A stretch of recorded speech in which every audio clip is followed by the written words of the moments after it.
ভাই, আপনাকে তো এখন দেখাই যায় না, কি করেন, কোথায় থাকেন? আর ভাবি বলেন না, দেশ নিয়ে টেনশনে আছি, মনে হয় না দেশটা আর রক্ষা করতে পারবো। কেন অরুণ ভাই, কি হইছে? দেশ নিয়ে আবার কোনো সমস্যা হইছে নাকি? মজিবন নাই, জিয়া নাই, এরশাদ নাই, আমার শরীরও ভালো নাই।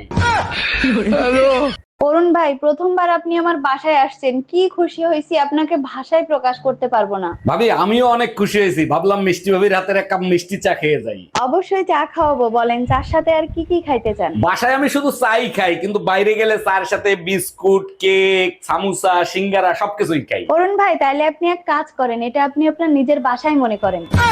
এই যে দাদা, এখন 21 ক্যারেট 22 ক্যারেট সোনার ভরি কত? ম্যাডাম, স্বর্ণের ভরি 2 লাখ টাকার উপরে, আপনি কি বানাবেন সেটা বলেন। দাদা, সোনা দিয়েই কিছু বানাবো, তার আগে বলেন এটা সোনার দোকান তো?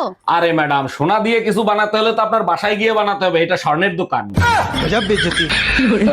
মাওলা, আমি হলাম অরুণ বাবা। অরুণ বাবা, আপনার কাছে স্বামী বশ করার কোনো তাবিজ আছে? থাকলে একটু দেন না। স্বামীকে বশ করার কোনো তাবিজ হয় না, তবে একটা উপায় আছে, তাতে অনেক টাকা খরচ হবে, করতে পারবি? বাবা, যত টাকা লাগে আমি খরচ করব, শুধু বলে দেন স্বামী কিভাবে বশ করব। তাইলে এক কাজ কর, স্বামীকে আর একটা বিয়ে করিয়ে দে।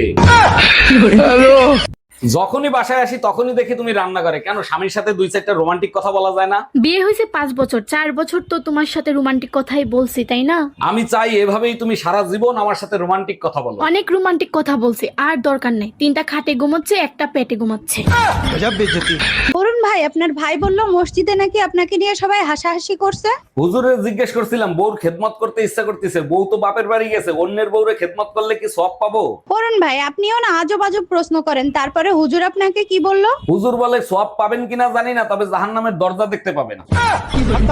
জানেন ভাবি, টাকা এমন জিনিস, টাকার জন্য মেয়েরা নিজের বাপও পাল্টাইতে পারে। অরুণ ভাই, এগুলো কি উল্টো পুল্টো কথা বলেন? টাকার জন্য মেয়েরা বাপ পাল্টাবে কেন? আচ্ছা ভাবি, বিল গ্রেড আপনার বাপ হইলে আপনি কি করতেন? একটা প্রাইভেট রকেট কিনতাম, প্রতিদিন বিকালে চাঁদে ঘুরতে যেতাম। দেখছেন, টাকার জন্য আপনিও বাপ পাল্টাইলেন। অরুণ ভাই, বিয়ের সিজন আবারও চলে এসে, এবার তো বিয়ে করেন। আরে ভাবি, এক বিয়ে করেই স্বাদ মিটে গেছে, জীবনে আর কোনোদিন বিয়ে করব না। আচ্ছা অরুণ ভাই, শুনছি বাসার ঘরেই নাকি আপনার বুড়ে তালাক দিছেন, কি হয়েছিল বলেন তো? সাইলেন্সার পুরে কালা হয়ে গেছে, শালির বিটি কয় গাড়ি নাকি নতুন। হ্যালো বেবি, আমি ফুলের দোকানে চলে আসছি, তোমার জন্য গোলাপ ফুল কিনে নিয়ে আসি। না বেবি, গোলাপ ফুল কিনো না, বাসায় নিলে সন্দেহ করবে। এটা অবশ্য তুমি ঠিক বলছো, তাইলে তুমি বলে দাও কি ফুল কিনে নিয়ে আসবো। এমন ফুল কিনে নিয়ে আসো যা বাসায় নিলে কেউ সন্দেহ করতে না পারে। অরুণ ভাই, আপনি এক কাজ করেন, ফুলকপি কিনে নিয়ে যান। অরুণ ভাই, কি অবস্থা, কেমন কাটছে আপনার দিনকাল? ভালো নাই ভাবি, কোথাও শান্তি নাই, জীবনটা তামা তামা হয়ে গেছে।